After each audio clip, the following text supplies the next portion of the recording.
Tu appuies sur le bouton. De quoi? Bravo, merci. Non, non, tu tiens juste comme ça.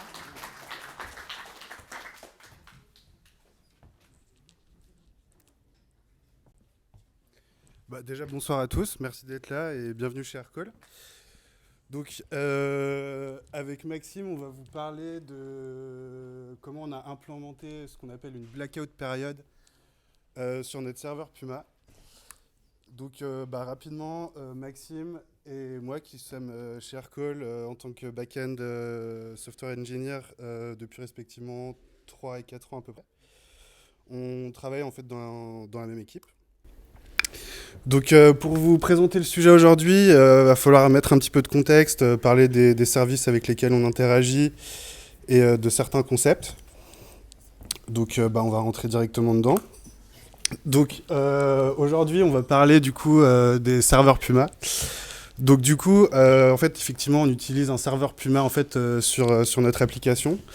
Donc Puma en fait c'est un serveur qui est en Ruby, compatible avec les applications Rack seulement. Donc par chance Ruby on Rails en fait partie. Donc c'est bien pour nous. Il a été en fait construit pour en fait apporter de la rapidité et du parallélisme. En fait Puma peut en fait avoir du parallélisme grâce à deux méthodes. Donc le multithreading assez classique et le multiprocess du coup qui est plusieurs process qui ont eux-mêmes plusieurs threads. Donc ça en fait ça nous amène directement en fait au cluster mode. Le cluster mode en fait c'est du coup en fait effectivement plusieurs process qui ont même plusieurs threads. Donc en fait c'est un scaling horizontal et vertical en même temps. Donc du coup comment fonctionne à peu près Puma en cluster mode? Donc en fait on a un runner qui va agir en fait comme un superviseur sur le cluster tout simplement. Et son rôle, ça va être de démarrer, redémarrer et stopper en fait des workers. En fait, les workers, c'est tout simplement en fait des fork systems. Donc en fait, ils ne partagent pas leur mémoire. C'est deux process Unix en fait distincts. Et chaque worker en fait contient des threads système qui eux partagent leur mémoire. D'où l'importance d'avoir du code thread safe. Alors, nous, du coup, l'application dont on va parler, en fait, elle est hébergée chez AWS grâce à ECS, qui est du coup Elastic Container Service. Pour un peu de contexte, du coup, c'est un service d'orchestration de conteneurs auto-managés et qui vise en fait à tout simplement simplifier les déploiements et le scaling automatique des applications. Par exemple, sur des valeurs d'usage comme l'utilisation du CPU ou l'utilisation de la mémoire. Et du coup, nous, dans notre contexte ici, en fait, dans le contexte ECS, un container, en fait, ils appellent ça une task, ou une tâche, si vous préférez. Et chacune de ces tâches, en fait, a un cycle de vie. Et c'est l'agent ECS qui va s'occuper, en fait, qui est en fait en charge pour le cycle de vie, en fait, de ces tâches. Donc, en gros, comment ça se passe de manière très simplifiée, en fait, du coup, on a le SCS agent qui va en fait gérer les opérations de scale-up et de scale-down, et du coup, en fait, du cycle de vie des tâches. Et en fait, l'agent ECS, lorsque lui, en fait, il reçoit un signal terme ou un sig term, si vous préférez, en fait, l'agent ECS va envoyer ce signal à l'entry point en fait, du container, du container qui veut stopper.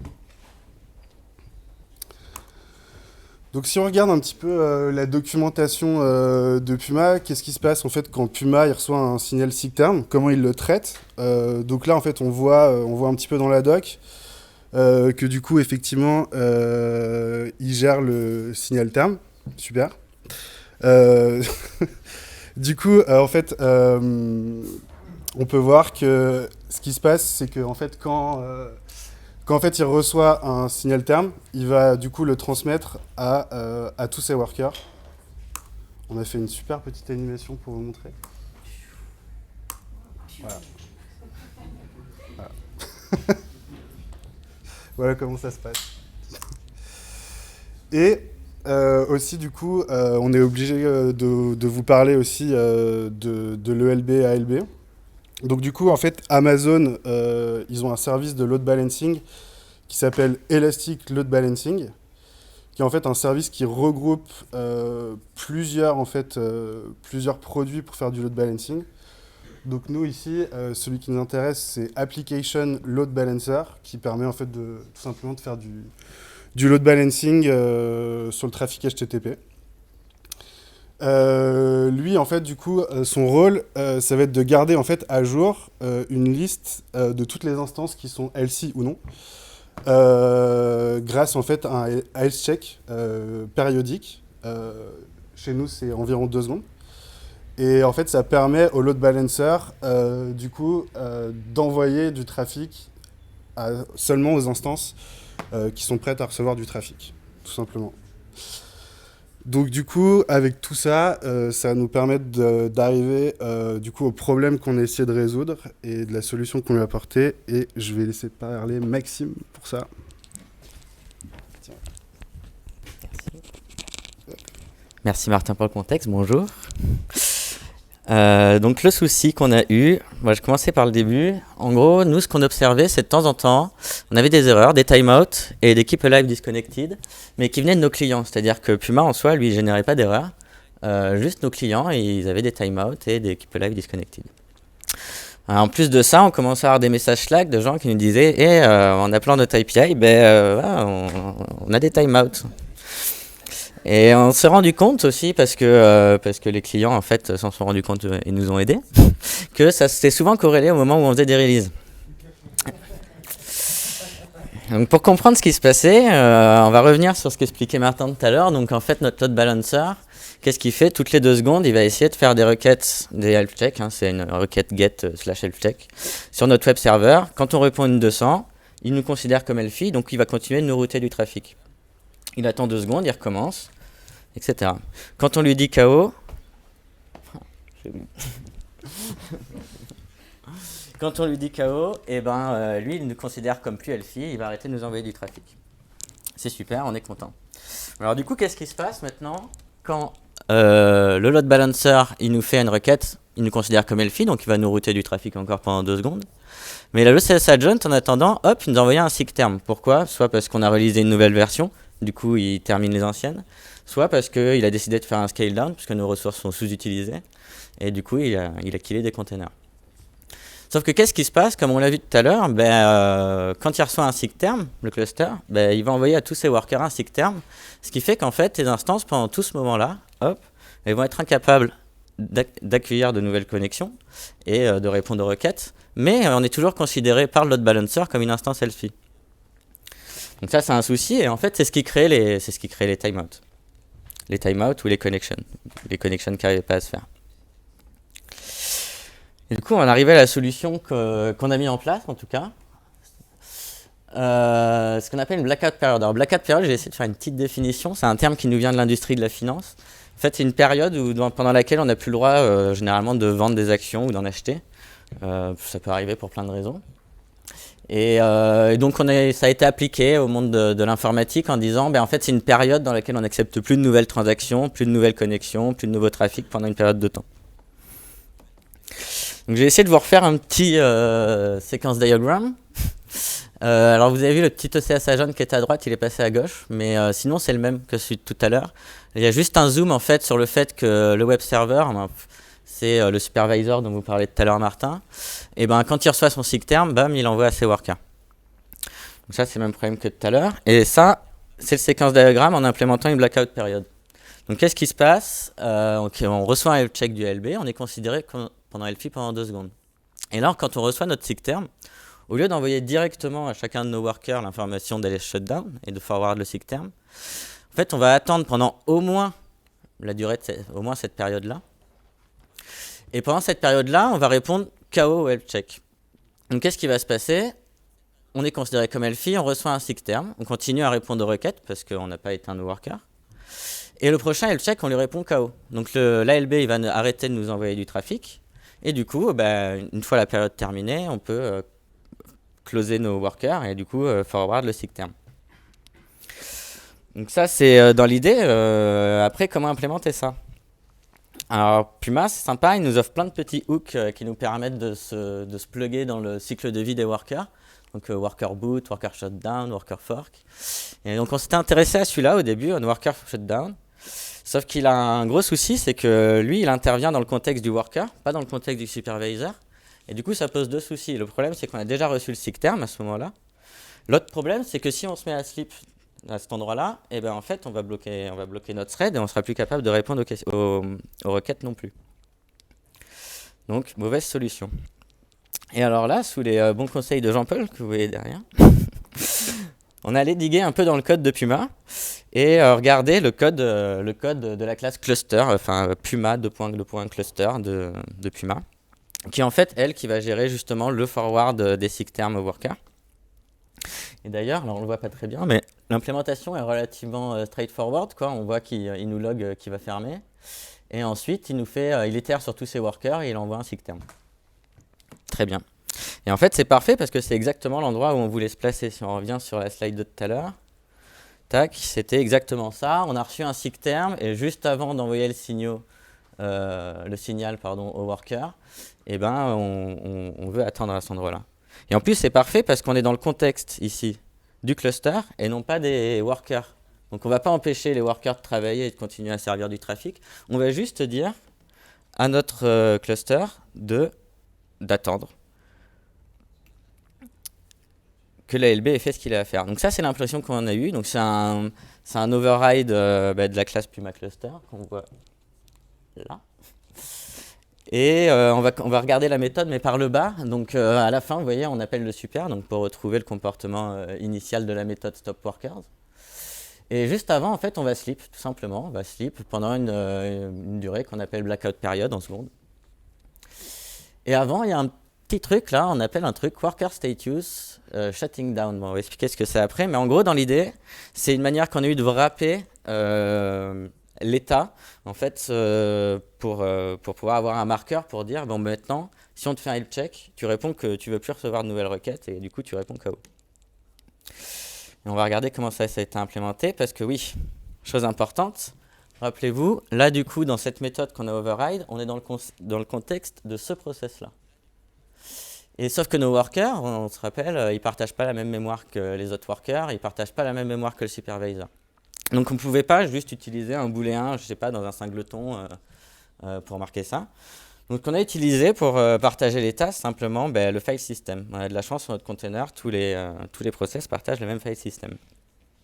Du coup, cette classe worker status, en fait, elle est assez simple. Elle vient juste wrapper l'idée de dire quand je suis en train de shutting down, je vais créer un fichier. Voilà, un fichier qui s'appelle failfcheck.txt. Super. Et on a une autre shutting down qui, elle, va regarder si ce fichier existe. Et du coup, après, ce qu'on a utilisé, donc on utilise une librairie pour faire nos health checks, mais en gros, ce qu'il faut comprendre, c'est que ça, c'est une manière d'ajouter un check au health check. Parce qu'on regarde plusieurs choses pour notre health check. On regarde que la DB va bien, on regarde qu'on a des threads de disponibles, on regarde plein de choses.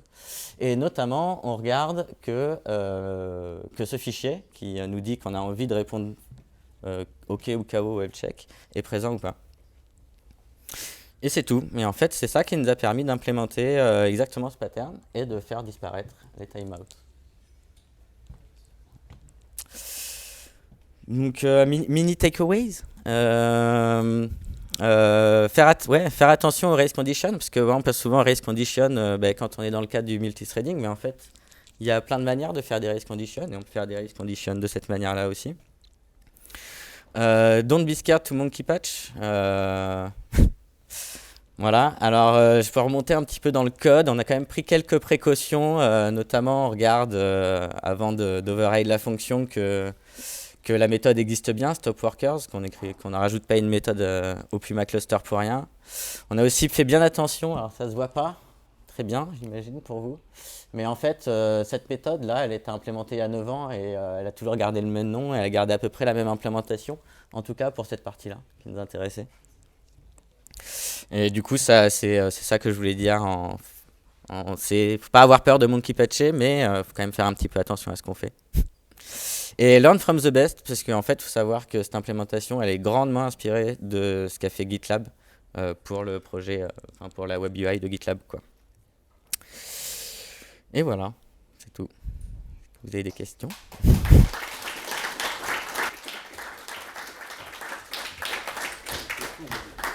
Hmm. Oui.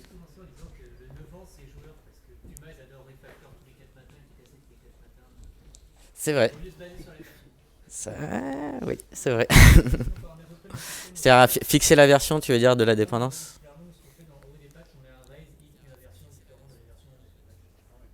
J'aime beaucoup.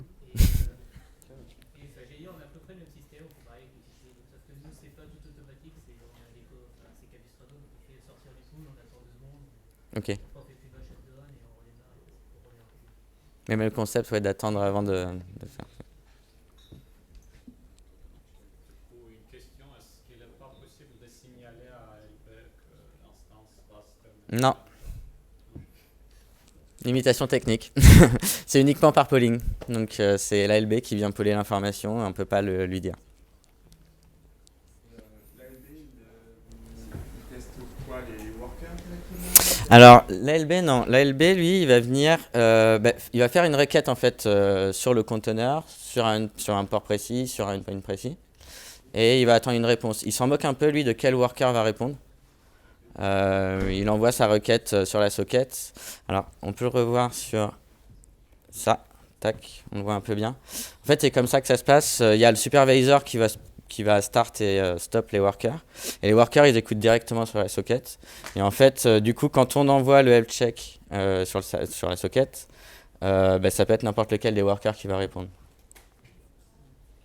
D'où l'importance aussi de pouvoir partager cet état entre tous les workers et d'écrire ça sur le file system et pas uniquement en mémoire sur chaque fois.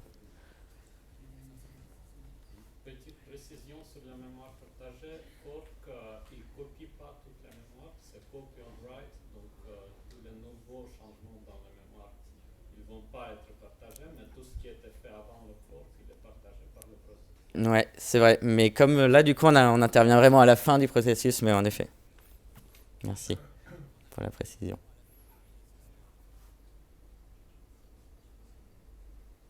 Voilà. Eh ben, merci. Je crois que j'ai une slide pour dire merci. Voilà.